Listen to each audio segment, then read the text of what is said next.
Hi everyone, welcome to Anu's classroom. In this video also, we will be continuing on our discussion on the previous year's questions and their answers, the important questions and answers, that is for MMPC 6, that is marketing for managers. So let us get started. A short disclaimer, if we have already discussed these questions in the previous parts, then I will not be discussing them once again in this video, just out of respect for time, okay? So let's get started. The first question in today's video is what are the main characteristics that distinguish service from physical products? Explain the unique marketing challenges that are posed by these characteristics, giving suitable examples. So we have already discussed between the differences between service and physical products, how the marketing mix is different, and therefore how these additional factors, the additional three concepts, additional three P's in the service marketing mix will pose a challenge to our marketing of our services, right? So I'm not going into detail. You can please refer the previous part for the answer as well as the quick revision notes also. Then, what is a new product? Describe the various steps that are involved in the new product development process. So, new product development cycle, NPD and PLC, that is product life cycle, product development life cycle. That both of them have a individual unit in our block. So what is a new product? It is something that a new product is a fresh entry into the market, right? It is new, it is newly introduced in the market. So what are the steps that will be involved in a new product? When do companies come up with new products? Either to match their competitions, or they have identified a unique need gap which needs to be filled. So all these different, or they have a new innovation that they want to share with the world. All these cases, new products will be developed and put it to the market. So this new product development process actually has a step-by-step process which follows, starting with an idea. Okay, multiple ideas get generated, then we look closely into these different ideas based on their viability, the feasibility, the financing options, the market demand, and such things, and we decide on which idea out of all these different ideas should we pursue.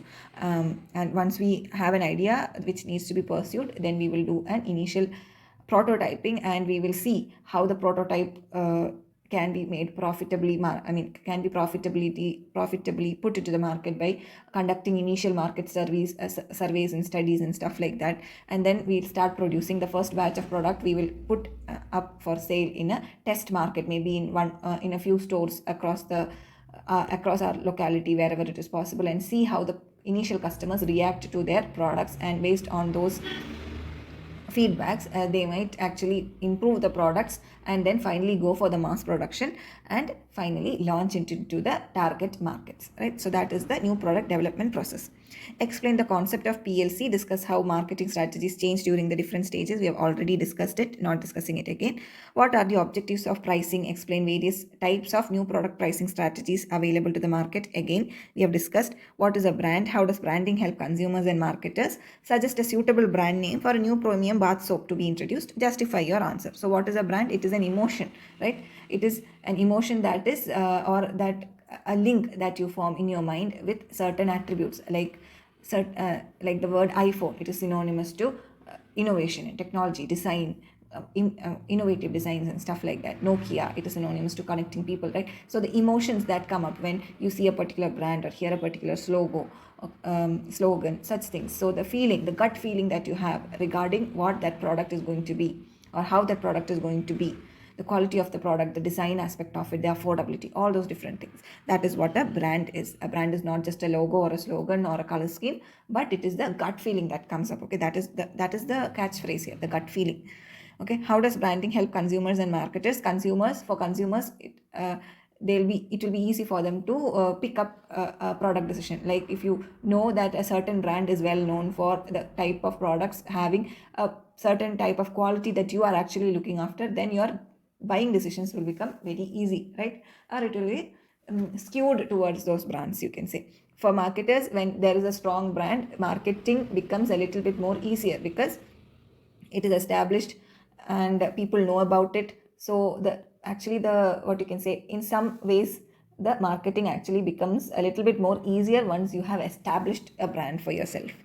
Now, whatever brand name that you want for the bath soap, you can give it and justify your answer. Okay, Why does sales management function assume significance in an enterprise? Discuss the role and responsibilities of a sales manager in accomplishing the firm's objectives. So this is from the sales, personal selling and sales promotion chapter. Okay, you have to frame this answer according to whatever you have learned from that. Okay, sales management, it helps reach sales objectives, control sales process, close deals faster, boost sale performance, thrive in a competitive environment, all those things. The responsibilities of a sales manager would be identify the sales goals, create a sales plan, train, motivate, manage accounts, recruit, hire, analyze, and recruit and hire and train new sales personnel, analyze the sales data, make sure there is effective budgeting to meet the targets, and all such things come up as responsibilities of a sales manager. Okay, write short notes on relevance of social media marketing. So nothing, we don't know, right? How much right now companies rely on social marketing, we all know. So you can frame your answer based on how you understand social marketing. Social marketing or social media marketing, influencer marketing, YouTube marketing, the YouTube ads, the ads you see in Facebook, the ads that come up, when you see videos of your favorite YouTubers, they do brand promotions. So all those things are examples of social marketing. Model of consumer behavior, again, that is what you can say, it is given clearly in our unit. We have a separate unit for consumer behavior. So there are different models, like Howard-Smith model is there, traditional model is there, Engel, Blackwell, Collard, okay, Nicosta's model, the simple model. So out of all these things, I would say try to learn what Howard-Smith model is, then what Engel, Blackwell, Collard model is, and the simple model, the IPO model.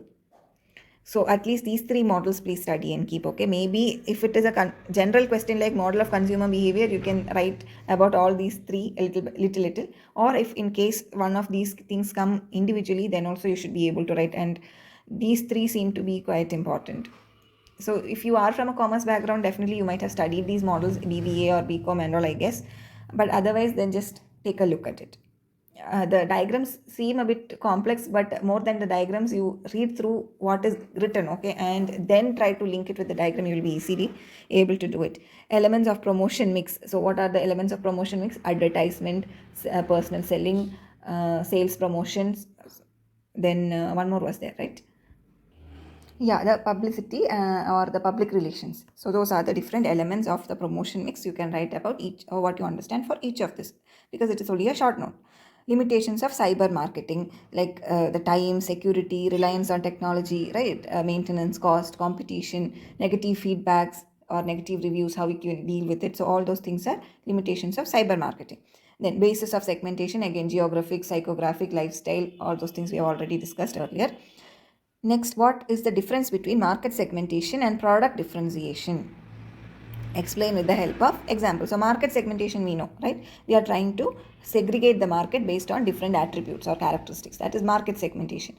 What is product differentiation? Product differentiation is a technique that is employed by the firms in order to differentiate your product from other products of your own company or different companies, like how Samsung M series and Samsung F series or Samsung A series phones are different from each other. How Samsung Ultra, S22, the S series or the Z series, right? S series or the C series, how they are different from phones of the same Samsung company, also same company, other series, or how it is different or how it is better than Oppo or OneNote or Apple, all those different comparisons. Okay, so that is product differentiation. So naturally, definitely right now, I hope that you will be able to explain with examples. So in case you know the concept, okay, while you're writing a term and examinations, you know the concept, but you are not able to write the definition exactly, or if you're finding it difficult to do that, right? Write down what you know about the concept in your own words, okay? Don't go for saying that this is a definition of it or anything, but write down what you understand out of this concept and then give an example, okay, and explain that concept using that example. Okay, justify whatever you have understood using an example would be a good strategy, I think, for tackling such questions. So a gentle reminder once again, if you are seeing this video and you have not subscribed to the channel yet, and if you like this kind of video, consider subscribing. I'm not forcing. If you do like it, consider subscribing and hitting the bell icon so that you won't miss an update. We have a lot of videos planned for the future as well, for other semesters also. So consider subscribing and sharing with your friends as well. Coming back to our task at hand, the next question is using the product service continuum.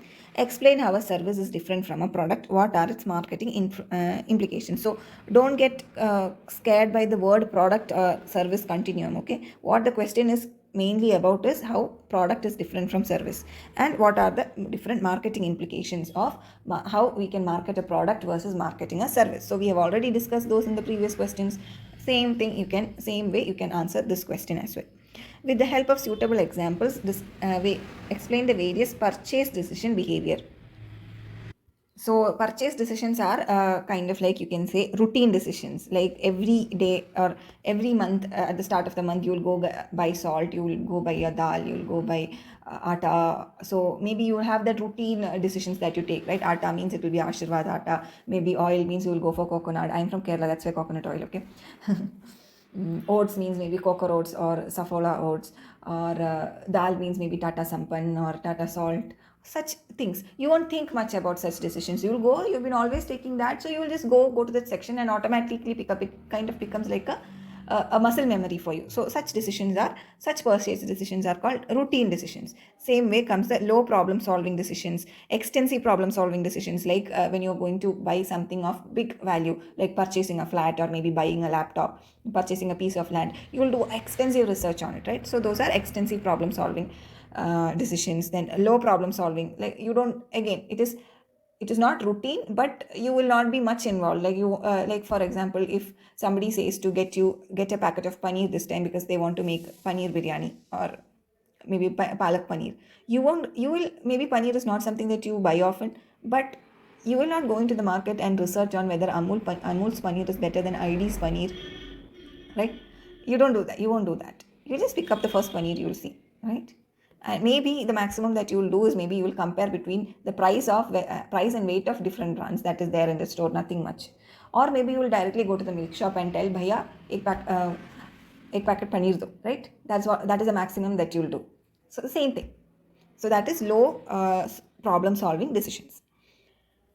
Next, again, people do not buy a product, they buy benefits. So the last time this such a question came, it was people do not buy products but they buy a brand, right? But this time they are saying they buy benefits. Do you agree with the statement? Discuss giving suitable examples. Definitely, for me, I would say that I agree, because more than this is again, this is a personal opinion. Okay, when I go and buy something, more than the brand aspect of it, what I look for always is the utility of it. How much utility can I derive from this particular product which I am inputting so and so amount of money in it? So for me, definitely, I do not just buy a product, but I buy the benefits that I derive out of this product. So you might have a different opinion. So whatever your opinion is, state that and state whether you agree with the statement or not, and give examples to justify your answer. Okay. Now, next question. Do you consider packaging to be of identical importance in marketing of consumer and industrial products? So consumer products are products that are distributed to households, okay, and industrial products are generally distributed to industries or firms. So consumer products, like fast moving consumer goods and all, packaging is very important, right? So here also it is discussed with the help of example. So again, this is kind of like a question that is asking about your opinion. So for me, definitely yes.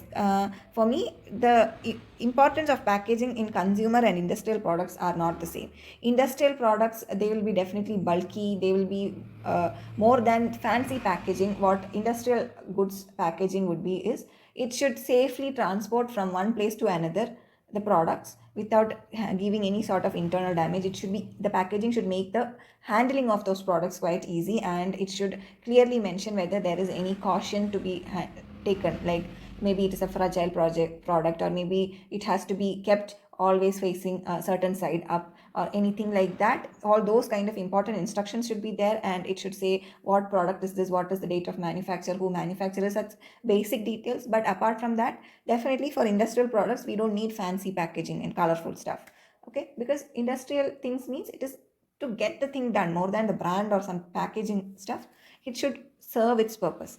Say, but in the case of consumer goods, you will look at other utility of packaging also, like especially us Indians, you buy a pack of ghee, after the ghee is over, definitely you will find maybe dal or something else in that, mustard seeds or jeera or something else in that ghee bottles, right? Why? because we have the tendency of getting the maximum utilization out of it. So definitely you go ask your mom, she'll say packaging is also important. So for consumer goods or household items, packaging is more important. So the difference, so the importance of packaging for consumer and industrial goods is not the same. So these are my examples. Similarly, you can give your examples. Okay. What do you understand by the term sales promotion? Suggest suitable sales promotion methods to a marketer for FMCG products who wants to encourage product trials of the newly launched biscuits. So FMCG is fast moving consumer goods. Okay, they have limited shelf life. They are supposed to be sold immediately. Fast moving consumer goods have an expiry date, like biscuits, chocolates, milk, dal, pulses, such things. They are supposed to be fast moving consumer good. They are the examples of FMCG products. Okay. What is meant by sales promotion? So, according to American Marketing Association, sales promotion is those activities other than personal selling, advertising, and publicity that simulate customer purchasing and dealer effectiveness, such as display shows, exhibitions, demonstrations, and various other non-recurrent selling efforts, not in order in the ordinary routine. Okay, so that is sales promotion. So, suppose if we are the managers of a biscuit company, maybe Britannia, and we are launching a new project, a new product, a new biscuit, then how would we use sales promotion to encourage product trials? We will set up small stalls in major supermarkets or hypermarkets and malls across the country, and give out individual biscuit samples to the passers-by to try. And when they try, we will say that, see, this is the new product we are launching. It is there up in the in this so and so store in that mall. You can go buy it from there. We have a combo offer and things like that. So you're giving a goodie, a freebie, to get people to taste that biscuit, and hoping that once they taste it and they like it, they will try this biscuit this time, rather than the routine decisions that they have been taking in the case of biscuits, and try to eat into the market or the customers of other biscuit manufacturers or our own other products, and gain market share and penetrate into the market. So that is how we might include these kind of sales promotion techniques. Okay, so like that you can write your own opinions and the different methods you would employ. So the next is write short notes on marketing research procedure. So this is also clearly given. Marketing research procedure is clearly given in our textbook as a section. I don't remember which section name, but it is there. You can go check it out. It is there. Marketing research procedure is given in detail in the textbook. So in short, what is marketing research? It is a systematic gathering, recording, and analyzing of data about problems relating to the marketing of goods and services. So we have an entire research process given, which starts with analysis of the problem or problem definition, and how we go on to gather data and alternatives and evaluate them and come to a conclusion. Okay, determinants of promotion mix. So what were the promotion mix? The four things: the advertisement, the personal selling, the publicity, and sales promotions, right? So how do we determine how much of whether we have to go for advertising, whether we have to go for sales promotion or publicity or PR relations or personal selling? How do we decide based on what our product is, what our budget is, what our target audience is, and stuff like that? You can describe. So that is about promotion mix. So here I would suggest the best approach will be to integrate all the knowledge that you have gathered about the various activities that are included in the promotion mix and form your answer. Then marginal cost pricing. What is marginal cost pricing? I guess it will be there in your pricing decisions unit. It is there in your pricing decisions unit, what marginal cost pricing is. So in marginal cost pricing, it is based on the marginal costing concept, where total cost is comprised of both fixed and variable cost. Under this, what will happen? Fixed costs will be ignored when we are setting the price of the goods, and prices will be determined on the basis of marginal cost. So again, this is something that we have derived from our accounting for managers chapter itself, where we talked about what marginal costing is, and how we there we had touched a little bit on how we take marginal costing to set our products prices and profit margins, right? So the same thing we can write over here in marginal cost pricing as well.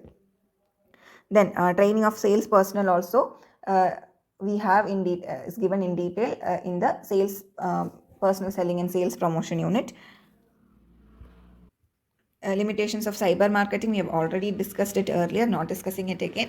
Discuss the life cycle of a product in terms of its Probable impact on a manufacturer's marketing mix. Illustrate the example of any product of your choice.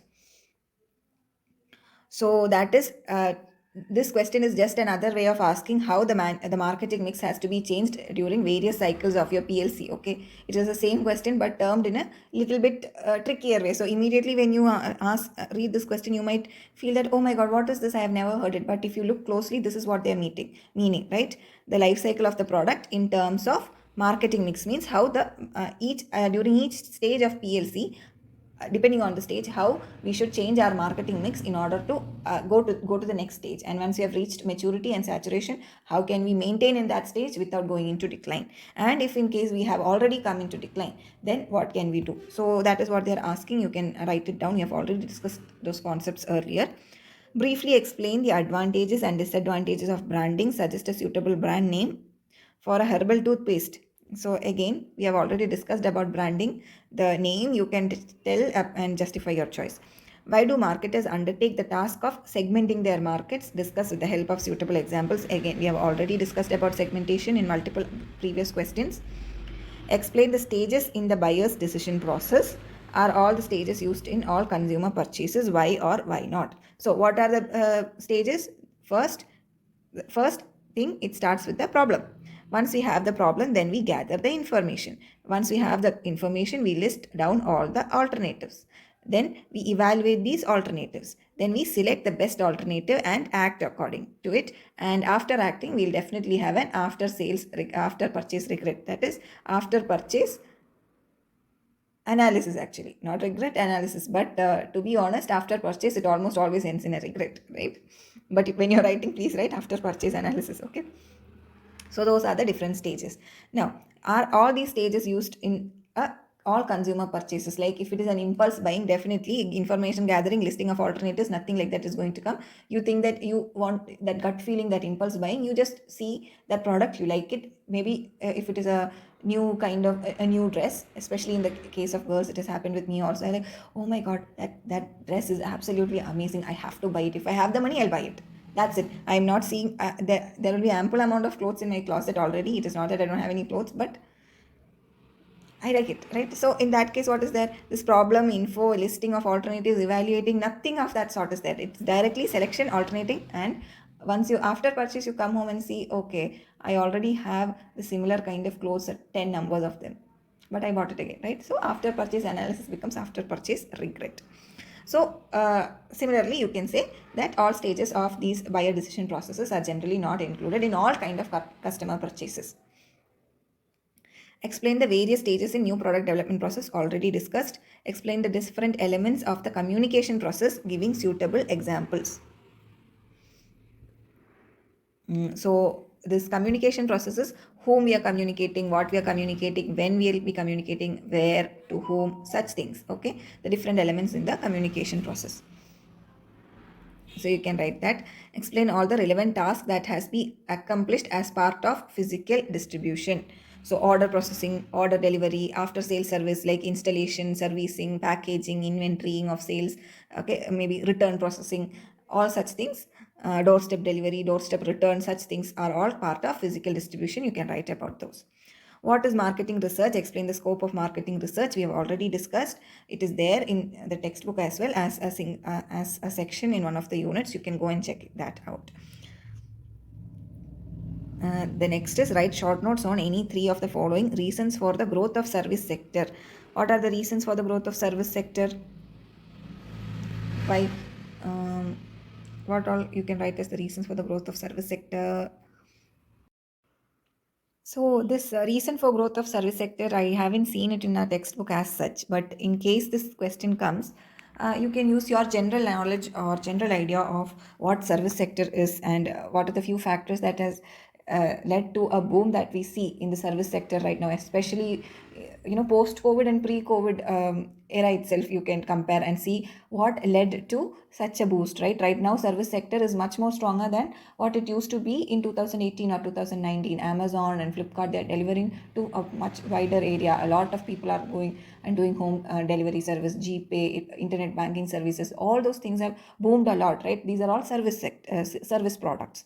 So a few of the factors include the high income elasticity of demand, the structural and technological changes, revolution of the information technology, growth in the demand for such products. So all those things are one major reasons for why there has been a boom or a growth in the service sectors. Matrix organization, it is something we have already studied while we were dealing with MMPC 1, organizational behavior, right? We had the network structure and the matrix structure. Same only, matrix organization. Maslow's hierarchy of needs, we have studied in MMPC 1, 2, 3, all these things, right? Even in, I think, accounting for managers also, or in quantitative analysis also, we had, right, the Maslow's hierarchy of needs. Nothing new to us right by now. So that is that. Branding decisions, whether it is worth branding, whether who is our customers and how that brand should feel to the customer, what is our target market, what will be the price, the brand name, brand position, brand sponsorship development, whether we have a logo, whether we have a slogan, such things, what will be the color schemes. All these things are included in branding decision. Any two sales forecasting methods. So you can talk about the customer behavior method, the expert forecasting, or the past trends forecasting. So past trends is, we will look at the cyclic, we will implement a time series analysis to find out what are the trends or the cyclic fluctuations or periodic fluctuations that happen in our past sales trends or product movement trends and all, and based on that we will implement our sales forecasting for the upcoming periods. That is past trends. Customer behavior is through customer analysis, through surveys and all. We find out through cultural surveys, behavioral surveys, through lifestyle surveys and all. We find out how the customer behaves, what are the generic needs or the culture, what are the things that are acceptable, what are not acceptable in the society, and based on that we implement our sales plans or sales budgets for the upcoming year. So that is the different sales forecasting methods. Expert opinion is taking opinions from experts. So we have the past trends, expert opinion, and customer behavior. So I don't think this also is not given directly in your book, I don't think, but any of these two you can write. So these kind of questions are kind of I would say to test your overall understanding of whatever you have learned. Such questions come up in MMPC 6 a lot, more than other subjects actually. So these are the trends we are observing based on the past question papers. But since this year's question papers have almost had straightforward questions which are not so tricky, then maybe MMPC 6 also will follow that same trend and give you straightforward questions. But if you only look at MMPC 6 questions and the previous year's trends, I would definitely expect such questions as well, which tests your comprehension skills, which tests your overall understanding of the entire marketing and sales and promotions and forecasting stuff. Okay. What are the various additional marketing mix elements for services? The three extra P's, that is people, physical evidence, and process. Discuss taking the example of an airline. So you can do that. How people, how the process, the airline process, how easy it is to get the tickets, how easy is it to cancel or add new tickets or change the dates. And when you get into the airport, how friendly your customer service is, how much you are taken care of by the airline staff, what is your customer experience and stuff like that is the process. Then the physical evidence, whether your airline is clean, whether there is a bad smell going around, whether the food is good, whether the seats are properly maintained, such things, whether the cabinets and all are in good shape, such things, they are all part of your physical evidence. And then the people, so naturally the people who you interact with, the service providers, how good are they. So these are the few things that come in these are the additional marketing mix elements for services. You can talk about them. So the next is kind of like a case study question. This case study actually came up in the previous syllabus. Okay, it is not part of the new MBA syllabus, but I thought that this is also a good good exposure to how you would get a question. So that's why I included it. Let us read through it. So some company MABC's Indian operations with respect to microwave business. Okay, they are doing microwave business. They are aiming at a 40% market share by the end of 2019 on the basis of more innovative range of products. So they are trying to, so they are into the microwave business. They are aiming to increase the market share by 40% by the end of 2019 on the basis of some, by implementing more innovative range of products. You may make any assumption with regard to the new product range. The company enjoyed so the company already has a 33% market share by volume and 35% share by value respectively in 2018 in India.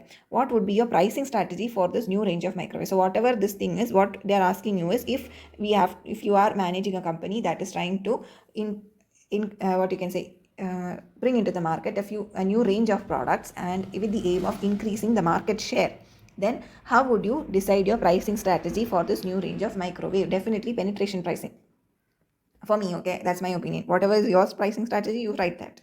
Propose a suitable promotion mix for the brand. Clearly specify which element or blend of elements of promotion mix the firm should focus on and why. So the promotion mix will be how much of an advertisement, how much of publicity, how much of personal selling, how much of sales promotion, such things, right? So I would say I would, for me, okay, this is just my opinion. You should form your own opinions and give your answers for such questions. I would definitely spend a good amount on the advertisement and the what you can say, rather than sales promotion. I would emphasis on personal selling, where I would set up yeah, it is kind of like sales promotion only. I would employ a few sales people in the supermarkets or in the convenience store, not convenience, retail outlets, where I'll be, putting out these new products, and maybe I will do a demo of cooking or something in that, and then giving out the samples for tasting, some innovative ways, or maybe ask do some events like that to bring in that kind of a brand awareness of these innovative range of products. So I would make my promotion mix like that. That's just my opinion. Okay, so yeah, so we have actually a few more questions to be discussed. I think we will better discuss that in another video. So we will wind up this video for now. I will put out one more video. I think with that video we'll be able to cover a good amount of questions. Around 6 to 7 years question papers we will be able to cover by then. Okay, so catch you in the next video. Bye bye.